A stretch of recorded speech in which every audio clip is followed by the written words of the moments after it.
रेशम है ना। आज किड्डी पार्टी में मज़ा आ गया. You know why? Everyone is looking at my jewellery and they were saying कि कोरोना का टाइम है, पति की लॉटरी लग गई है क्या, रोज नई नई jewellery. So I said that it is all because of रेशम. By Resham you can buy the lightweight jewelry, gold jewelry especially, at a very reasonable price. रेशम है ना।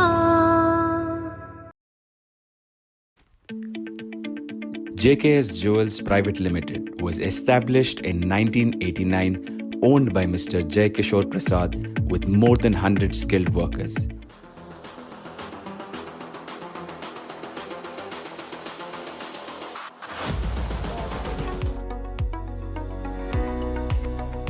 नमस्कार, मैं हूं नयन और आप देख रहे हैं मोर न्यूज 18। तो मोर न्यूज 18 में आज हम एक और चिकित्सक को इस मेहमान हमने बनाया है और वो हैं हमारे पास, हमारे साथ हैं डॉक्टर विराट सिंह हैं और हम इनसे जानेंगे ढेर सारी बातें। एक तो चिकित्सा के फील्ड में जानेंगे और जो सेवा है और जो इस फील्ड में अगर आना कोई चाहता है, या और भी बहुत सारी बातें जो स्ट्रगल की बातें भी होंगी, कुछ मोटिवेशनल बातें भी होंगी। तो ये पूरी बात मुकम्मल हमारी आप देखिए मोर न्यूज 18। और डॉक्टर साहब आपका मोर न्यूज 18 में बहुत बहुत धन्यवाद नयन जी, जो आपने हमें अपने चैनल मोर न्यूज 18 पर निमंत्रित किया।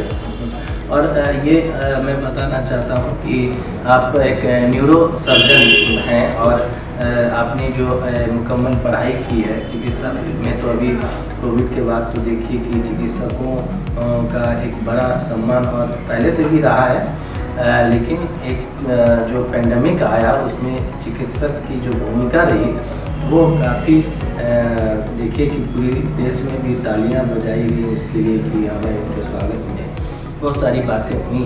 तो एक गर्व का सब्जेक्ट है कि आप डॉक्टर हैं और आप इस पेशे को अच्छे से निभा रहे हैं। तो हम बातचीत को जारी करें। बस आपको बीच में रोकना चाहूँगा, ये हमारा पेशा नहीं है, ये एक धर्म है, ठीक है ना, जिसे हमें निभाना है हर हाल में। हाँ, तो मैंने इसलिए कहा कि अमूमन लोग चिकित्सा को लेकर कई तरह की बातें होती हैं, लेकिन ये सेवा का भाव है। बहुत सही आपने कहा कि ये सेवा का है, लेकिन अब तो बहुत सारे पेशा भी हो गए हैं इस फील्ड में लेकर। तो चलिए, जो निगेटिव बातें हम लोग कभी करते नहीं हैं, पॉजिटिव अच्छी अच्छी बातें करते हैं। तो आप तो काफ़ी युवा हैं और युवाओं के लिए चिकित्सा फील्ड में स्कोप बहुत बड़ा है। जो इस फील्ड में आना चाहते हैं उनके लिए आप क्या करें? बस आप 10वीं के बाद अपने आप को इस फील्ड में आने के लिए वो आप पक्का कर लें कि हमें चिकित्सा के क्षेत्र में जाना है, और उसके बाद की पढ़ाई को बस आप अपने ईमानदारी से इस पढ़ाई को पढ़ें 12th की पढ़ाई।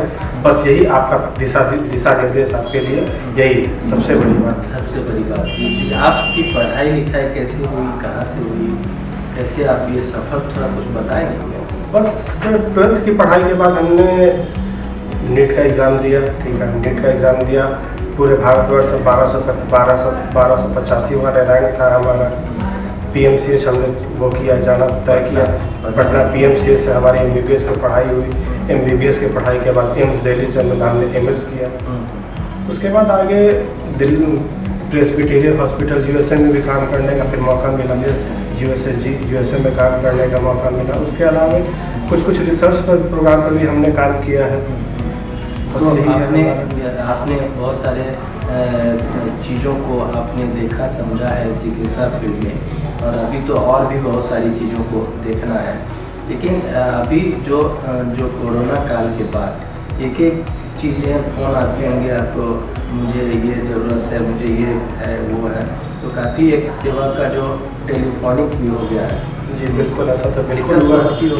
ऐसा आप अगर इसमें परेशानी ना, आप अपने आप को सौभाग्यशाली समझें कि लोग आपसे आते हैं मदद मांगने के लिए। ये परेशानी आप इसे नहीं समझ सकते हैं, इससे आप अपना सौभाग्य समझ सकते हैं कि लोग आपके पास उम्मीद रखते हैं, लोग आपसे सहायता मांगने आते हैं।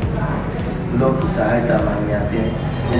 डॉक्टर विराट, आप कुछ कहाँ के रहने वाले हैं, अगर हमारे दर्शक को कुछ बताना चाहें, और कैसे परिवार से आप आते हैं। तो हम इसलिए कर रहे हैं कि लोग हम सोचते हैं कि मैं गरीब हूँ, डॉक्टर की पढ़ाई करूँगा, बहुत सारे खर्च पड़ेंगे, क्या ऐसा है क्या? ऐसा बिल्कुल नहीं है कि लोगों की ऐसी भ्रांति है कि अगर आप अच्छे रैंकिंग से पास करते हैं, अगर आपकी अच्छे किसी सरकारी हॉस्पिटल में अगर आप दाखिला हो जाता है, तो बिल्कुल ये पढ़ाई कोई वैसा बहुत ज़्यादा खर्चीला पढ़ाई नहीं है।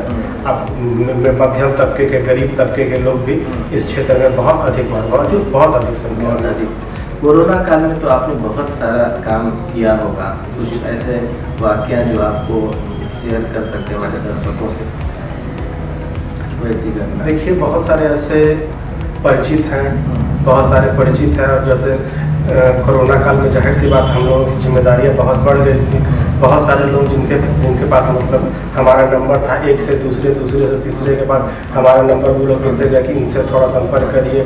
बहुत लोग हमें मैसेज करते थे कि आज के समय में चिकित्सकों का नंबर होना मतलब समझिए भगवान का वो साथ होना, कुछ इस प्रकार का है। तो हमें मतलब बहुत गर्व भी महसूस होता था, और ये भी लगता था चलो ईश्वर ने हमें कम से कम इतनी शक्ति दी है, ठीक है, इन लोगों के दुख का निवारण हम कर सकें। अच्छा डॉक्टर साहब, ये जो जिस समय जो पेंडेमिक आया था, उस समय तो किसी को पता नहीं था कि ये हो क्या रहा है, पूरा लॉकडाउन। सच पूछिए तो अभी तक हर कोई इस वायरस को समझ नहीं पाया। कभी इसका म्यूटेशन के बारे में, ये कभी किस अंग पर को आपको प्रभावित करता है, कभी इसका कोरोना का वायरस जो है कभी मतलब अपना म्यूटेशन चेंज करके कभी किस चीज़ को इफेक्ट करता है, कभी क्या इफेक्ट करता है। इस वायरस को सही मायने में अभी तक बहुत अच्छे से नहीं समझा जा सका है। लेकिन उस दौरान जब पूरी दुनिया में बंदी का माहौल था एकदम से, और सिर्फ चिकित्सक ही एक नज़र आते थे कि, और वहाँ भी देखते थे कि हम लोगों को खबर आती थी कि कई चिकित्सक इसकी चपेट में भी आ गए, और कई लोग तो डर रहे थे कि कैसे हम करेंगे, और कई लोग तो चिकित्सक जान भी गंवा बैठे। तो उस दौरान क्या मानसिकता बनती होगी, कोई डर रहता होगा, या फिर आपने खुलकर? जाहिर सी बात है, इस बात को सच को स्वीकार तो करना पड़ेगा। डर तो हमारे मन में भी था, अपने लिए, अपने परिजनों के लिए। बहुत सारे डॉक्टर इस दौरान काल के गाल में समा गए, ठीक है ना। और बाकी हम लोगों के पास भीतर बिल्कुल ऐसा डर था कि कहीं हमारे साथ ऐसा कुछ हुआ, हम इन्फेक्टेड हुए तो हम अपने घर वालों को ना इन्फेक्टेड कर दें। लंबे समय तक हम लोग घर नहीं जाते थे, हॉस्पिटल को ही अपना हम लोगों ने आशियाना बना रखा। लेकिन जैसे जैसे माहौल बना और धीरे धीरे लोगों के बारे में आपको केसेस आते होंगे, उसके बाद धीरे धीरे तो कुछ तो लगा हुआ कि नहीं अब इससे लड़ाई अच्छे से लड़ी जा सकती है, कुछ हिम्मत बनी होगी आप लोगों की? ऐसा बहुत सारे ऐसे आयाम आते हैं, बहुत सारा ऐसा समय आता है जब आपको समझ में आता है, ठीक है ना, कि चलो अब इस मतलब क्षेत्र में अब काम कर ही रहे हैं, ठीक है। जब सर्वस्व अपना झोंक दिया है तो फिर इसमें डरना क्या, जो होगा आगे देखा जाएगा। सब कुछ ईश्वर पर छोड़कर हम लोग भी अपने सेवा, अपने धर्म को निभा रहे हैं, अपने धर्म को निभा रहे थे। चिकित्सक का एक बड़ा धर्म होता है, दूसरे गॉड के रूप में लोग धरती के गॉड के रूप में देखते भी हैं। और इस फील्ड में मैं बहुत निगेटिव बातें नहीं करूँगा, क्योंकि इस फील्ड में भी सिर्फ क्या है कि नॉलेज की जहाँ कमी है वहाँ भी कर ट्रीटमेंट कुछ ऐसा हो जाता है जिससे नुकसान होता है। ऐसा तो होता ही है। आप तो न्यूरो सर्जन हैं, तो न्यूरो सर्जन से कोई व्यक्ति किस किस तरह का लाभ उठा सकता है?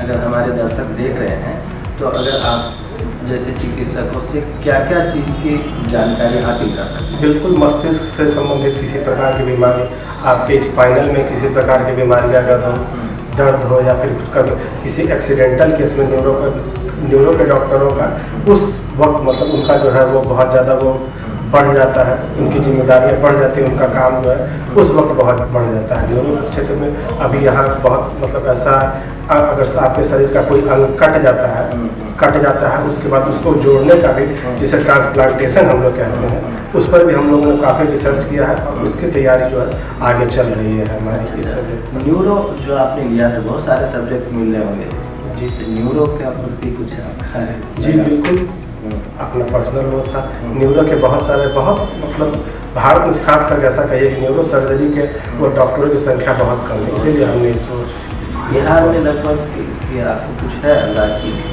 गिने चुने लोग होंगे या फिर? देखिए, अभी कुछ दिन पहले शायद आपने पढ़ा होगा हमारे समाचार पत्रों के माध्यम से, सामान्य चिकित्सकों को डॉक्टर को सरकार कहती है सामान्य चिकित्सकों को 2 साल का कुछ ऐसा सर्टिफिकेट देकर कुछ कोर्स कराकर हम लोग उन लोगों को न्यूरो सर्जन बनवाएंगे। जनरल फिजिशियन को नहीं, जनरल सर्जन। हम लोग उन लोगों को न्यूरो सर्जन बनाएंगे। तो आप इसी बात से समझ सकते हैं कि न्यूरो सर्जन की कितनी कमी है, कितनी कमी है और ज़रूरत कितनी है। जी है। तो न्यूरो सर्जन आप हैं, तो अभी आपने जो पूरा पढ़ाई और सारा वर्क कर रहे हैं और रिसर्च पे रिसर्च अपने अध्ययन को और बढ़ा भी रहे हैं और बिल्डअप कर भी रहे हैं।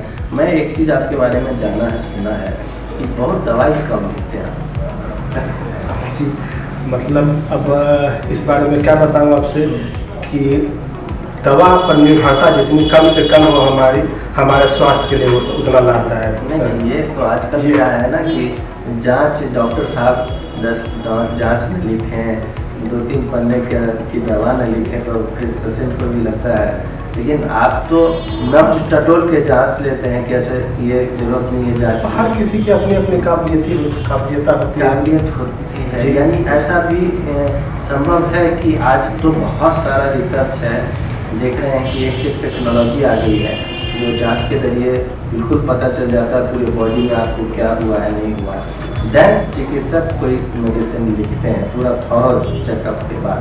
लेकिन आपके बारे में कहा जाता है कि आप नब्ज टटोल कर और बहुत सारी चीज़ों को देखने जो पहले के चिकित्सक किया करते थे, अभी भी आप उसी शैली में हैं। तो उस शैली में परिवर्तन तो हमारा आया है बहुत। आपको जैसा कि पहले मैंने बताया कि मैंने विदेशों में भी कुछ हॉस्पिटल में काम किया है, तो उन चिकित्सकों के संपर्क में आने के बाद हमने ये बात समझा कि किसी बीमारी को क्यों हो रहा है इसके बारे में समझकर उसका दवा दिया जाए, ठीक है ना। तो दवाओं पर निर्भरता हमारी कम होती है। नहीं, ये तो एक रिस्क वाली बात है ना, जैसे आप तो रिस्क लेते हैं इसका मतलब? बिल्कुल नहीं, इस बात के लिए पूर्णतः निश्चिंत होते हैं तभी ऐसा करते हैं। अच्छा, तभी रिस्क लेते, आपको कॉन्फिडेंस है? बिल्कुल ऐसा कॉन्फिडेंस। बिना जांच किए हुए भी जो समझ पा रहा हूँ कि इसको ये बीमारी है, बिल्कुल, तो उसके सिम्टम को समझ के तो आप ट्रीटमेंट करें। नहीं तो अमूमन 10 जांच देखने के बाद ही डॉक्टर कंफर्म होते हैं कि ये हमें कई बहुत सारे केसेस में ऐसा होता है, एक बहुत कुछ समझ में ऐसे भी आ जाता है। बहुत सारी चीज़ें आती हैं। तो मेडिसिन के फील्ड में एक चीज़ और है डॉक्टर साहब, आप पता नहीं आपका सामना हुआ या नहीं हुआ। मैं देखता हूँ कि डॉक्टर तो लिख देते हैं दवा, लेकिन बाज़ार में मेडिसिन जो है ना वो नकली दवाओं के भी शिकार। तो डॉक्टर अगर अच्छी चिकित्सा कर भी दिए, उनको मेडिसिन नकली मिल गई, तो ऐसे हटल के भी तो डर रहते होंगे डॉक्टरों का? जी बिल्कुल ऐसा होता है, बिल्कुल ऐसा होता है। बट अब इसके लिए सरकार ने भी पूरे अपनी तरफ से पूरा इंतजाम कर रखा है नकली दवाओं का। वो जहाँ भी क्रय विक्रय होता है उनकी छापेमारी अक्सर होती रहती है। एक चिकित्सक को किन किन चीज़ों का ख्याल रखना चाहिए? पेशेंट तरह तरह के आते हैं, कोई रोता धोता आया, कोई 10 बात भी कह देता होगा, कोई पेशेंट भी लगता होगा, बहुत सारे चीज़ें, कोई गुस्सा भी आ जाता होगा कि ऐसे पेशेंट को कैसे देखें, वो पीड़ा में है, बहुत सारे अपशब्द भी बोल जाते हैं। लेकिन चिकित्सक को पेशेंट अगर नहीं तो फिर कुछ गड़बड़ हो सकता है। बिल्कुल, अगर आप किसी भी पेशेंट को अगर आप मेंटल रिलीफ दे देते हैं, वो समझिए आपका सबसे बड़ा उपलब्धि है। वो जहाँ पे आप किसी पेशेंट को मेंटल रिलीफ दे देते हैं, समझिए 50% उसका बीमारी अपने आप वहाँ पर आ जाता है, दूर हो जाता है। जी। मेडिकल की तैयारी अपने बिहार में और दिल्ली में हो या राजस्थान में कोटा वगैरह में बच्चे जाते हैं कि बुक्स पढ़ते हैं, उनको कोचिंग वगैरह करनी पड़ती है। आपने कुछ ऐसा कुछ किया था? ये कुछ बताइए आप अपने बारे में। जी, बहुत जाहिर सी बात है, तैयारी तो करनी पड़ती है। नीट के एग्जामिनेशन के लिए तैयारी कोचिंग वगैरह का सहारा? जी बिल्कुल, कोचिंग का सहारा लिया तो क्या लेना चाहिए? और हमारे पारिवारिक माहौल में भी कुछ लोग हैं ऐसे चिकित्सा के क्षेत्र से आते हैं, उन लोगों की भी बहुत सहायता मिली है, आगे बढ़ने में उन लोगों ने भी बहुत मदद किया है। आपका गाँव कहाँ, मतलब बिहार में गाँव कहाँ के रहने वाले हैं आप? देखिए, वैसे हमारे पुश्तैनी आवाज़ तो बिहारी, हमारा पुश्तैनी घर वैसे बिहारी है, ठीक है ना। बस पटना से लगभग 80 किलोमीटर के दूर पर बाढ़ गांव का नाम सुना होगा आपने, वहाँ के हमारे वो थे। अच्छा, तो बाढ़ बख्तियारपुर का इलाका तो पटना जिला में ही है, जी। रूरल इलाके में है। तो शहर में आके पढ़ लिख के आपने एक चिकित्सा व्यवस्था में एक अपनी अभी तो आपको बहुत सफ़र अभी तय करनी है, बहुत आगे आपको जाना है। जो बच्चे इस फील्ड में पढ़ाई लिखाई कर रहे हैं उनको कैसे कैसे कुछ तैयारी करने की बात आप कुछ बताएंगे तो हमारे दर्शक जो छात्र हैं वो बस जैसा कि मैंने पहले बताया था, ट्वेल्थ की पढ़ाई आपकी सबसे ज़्यादा महत्वपूर्ण है। तैयारी अगर आपको कहीं लगता है सबसे ज़्यादा छात्रों को फिजिक्स सब्जेक्ट में सबसे ज़्यादा तकलीफ होता है, फिजिक्स सब्जेक्ट के लिए आप इंडिविजुअल एक क्लास रख सकते हैं, और फिर भी आपको लगता है कि हमारी तैयारी अभी कंप्लीट नहीं हुई है, तो खुद से आप वो करें, आत्मसात करें कि कहाँ हम पीछे रह रहे हैं, क्यों हमारा तैयारी पीछे रह रहा है। उसके अलावा टेस्ट सीरीज बहुत महत्वपूर्ण है, टेस्ट सीरीज बहुत महत्वपूर्ण है, जिससे बैक के सारे सीरीज बना लें। जी बिल्कुल, बैक के सीरीज बना। बाकी उसके अलावा भी बहुत सारे मतलब जैसे कि एक्सपर्ट होते हैं, इसके प्रोफेसर होते हैं, वो तय करते हैं कि ये क्वेश्चन आ सकता है, ये प्रश्न आ सकता है, उनकी तैयारी में बहुत महत्वपूर्ण है। समय का आकलन करके उसकी तैयारी, शॉर्टकट विधि नहीं अपनाए, बिल्कुल शॉर्टकट तो बिल्कुल कहीं से शॉर्टकट तो किसी क्षेत्र में शॉर्टकट नहीं अपनाए, पढ़ें डीपली और फिर प्रैक्टिस करें बैक के क्वेश्चनों को। 2 साल 4 साल 5 साल 10 साल का क्वेश्चन उठा लें। उसके अलावा अच्छे प्रोफेसर की निगरानी में आप वो भी कर सकते हैं। टेस्ट सीरीज उनके द्वारा तय किया गया प्रश्न, जो संभावित प्रश्न है उनको भी आप अच्छे से आत्मसात करें। कोचिंग वगैरह चुनने में तो उस समय आप भी स्टूडेंट होंगे, कोई बताया होगा कि यहाँ कोचिंग कर लो, तो कुछ इस प्रकार की परेशानी हमारे साथ नहीं आई थी। जैसा कि मैंने पहले बताया, हमारे परिवार में भी कुछ लोग हैं वो चिकित्सा दूर दराज से गाँव से लड़के आते हैं, बहुत मैं देखता हूँ कि भटकते रहते हैं कि कहाँ पढ़ें, नहीं कोई सजेस्ट कर दिया पढ़ लिए। तो कुछ ऐसा आप आइडिया बता सकते हैं कि क्या सोच के कहाँ जाना? किसी प्रॉपर किसी कोचिंग इंस्टीट्यूट के बारे में तो मैं नहीं बता सकता की मैं बात नहीं कर रहा, मतलब जैसे कुछ होता है ना कि वहाँ किसी कोचिंग में जाइए तो ये सब चीज़ देख लीजिए, फैकल्टी या ये क्या, बिल्कुल फैकल्टी की जानकारी होनी चाहिए, वो कैसा रिजल्ट दे रहा है कोचिंग, इस बात का कम से कम ध्यान तो रखना जरूरी है। बिल्कुल। और वहाँ का माहौल कैसा है, सबसे बड़ा बात माहौल। बाहर के लोग, बाहर गांव के बच्चे अक्सर शहर के माहौल में आकर भटक जाते हैं, इस बात का ध्यान रखना। मेडिकल के बारे में कहा जाता है कि फर्स्ट अटैम्प्ट में बहुत कम मुश्किल होता है निकालना, 1-2 बार देना, तो वो एक फर्स्ट अटैम्प्ट में हमने निकाला। अच्छा, आपने फर्स्ट अटैम्प्ट में निकाला था, चलिए बहुत अच्छी बात है। फर्स्ट अटैम्प्ट में ही निकल जाए तो मज़ा आ जाएगा फिर, लेकिन फर्स्ट अटैम्प्ट में नहीं निकला तो अटैम्प्ट छोड़ना नहीं चाहिए।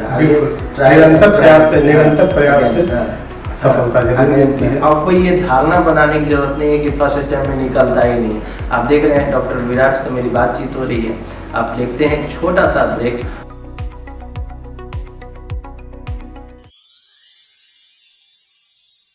रेशम है ना। आज किड्डी पार्टी में मज़ा आ गया। You know why? Everyone is looking at my jewellery and they were saying कि कोरोना का टाइम है, पति की लॉटरी लग गई है क्या, रोज नई नई jewellery. So I said that it is all because of रेशम. By Resham, you can buy the lightweight jewelry, gold jewelry especially, at a very reasonable price. रेशम है ना।